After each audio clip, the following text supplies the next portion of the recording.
রক্তাক্ত হলো শেষ দফার নির্বাচনও এবং দেখা যাচ্ছে সেই নির্বাচনে রক্তাক্ত হওয়ার সঙ্গে সঙ্গে ভাঙচুরের ঘটনাও ঘটেছে। আমরা দাঁড়িয়ে রয়েছি বরানগরে বিজেপির যে কার্যালয় রয়েছে, যেটা অভিযোগ তোলা হচ্ছে বিজেপির তরফ থেকে যে ভেঙে তছনছ করে দেওয়া হয়েছে। কম্পিউটার স্ক্রিন থেকে আরম্ভ করে এখানে ওয়ার রুম বানানো হয়েছিল, তার সঙ্গে এখানে যে বিজেপি কর্মী তাকে কিন্তু মেরে মাথা ফাটিয়ে দেওয়া হয়েছে। অর্থাৎ শেষ দফার নির্বাচন, বরানগর উপনির্বাচন, সেখানেও রক্তাক্ত হতে হলো একজনকে এবং এই অভিযোগ কিন্তু শাসক দলের বিরুদ্ধে ইতিমধ্যে করা হচ্ছে। আরো একবার ছবিটা দেখাচ্ছি যে এখানে আমরা দেখতে পাচ্ছি যে এখানে দফায় দফায় যে উত্তেজনার পরিস্থিতি তৈরি হয়। বিজেপি থেকে যেটা অভিযোগ করা হয় যে কিছুক্ষণ আগে আলমবাজারে সেখানে আক্রান্ত হয়েছিলেন সজল ঘোষ।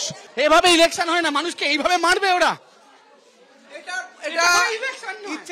এটা হন্ডা লড়াচ্ছে, কেউ জানে এটা দুষ্কৃতি। সজল ঘোষকে দুষ্কৃতি, এই জন্য আজকে তৃণমূল শেষ হবে এইভাবে, শেষ করবে। বুঝতে পারছি হেরে যাবে, সেই জন্য সজল ঘোষকে আটকে দিয়ে এখন রিগিং করবে ওরা।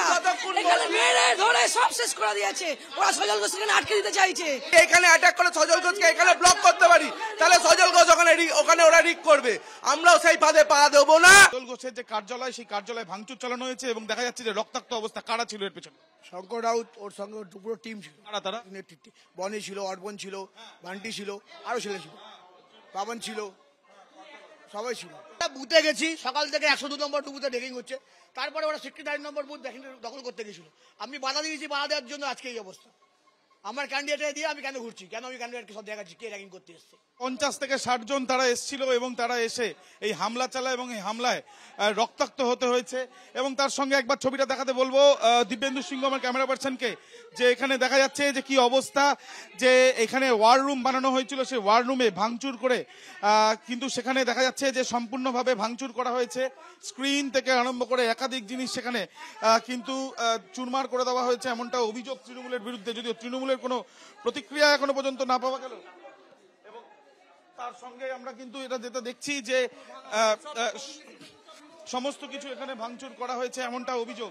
সব মিলিয়ে এই যে ভাঙচুরের ঘটনা, সেই ঘটনায় কিন্তু ইতিমধ্যে কিন্তু নির্বাচনের যে পরিস্থিতি, সেই পরিস্থিতিতে কিন্তু সজল ঘোষ তিনিও জানাচ্ছেন যে এর বিরুদ্ধে তিনি নির্বাচন কমিশনের কাছেও দ্বারস্থ হয়েছেন। ক্যামেরা দিব্যেন্দু সিংহের সাথে আবির দত্ত, এবিপি আনন্দ, বরানগর। বরানগর বিধানসভা উপনির্বাচনের সিপিএম প্রার্থী তন্ময় ভট্টাচার্যের সঙ্গে তৃণমূল কাউন্সিলরের বচসা। বরানগরে 14 নম্বর ওয়ার্ডে ভোট দেখতে গিয়ে তৃণমূল কাউন্সিলর শান্তনু মজুমদারের সঙ্গে বচসা।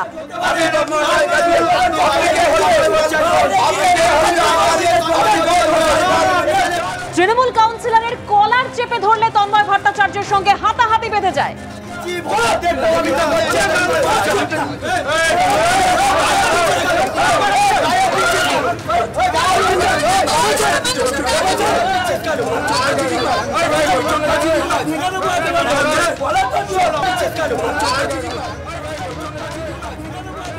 তৃণমূল কাউন্সিলরের কলার চেপে ধরেন তন্ময় ভট্টাচার্য, আর তারপরেই তৃণমূল কাউন্সিলরের সঙ্গে হাতাহাতি বেঁধে যায় সিপিএম প্রার্থী তন্ময় ভট্টাচার্য। দেখাবো সেই ছবি।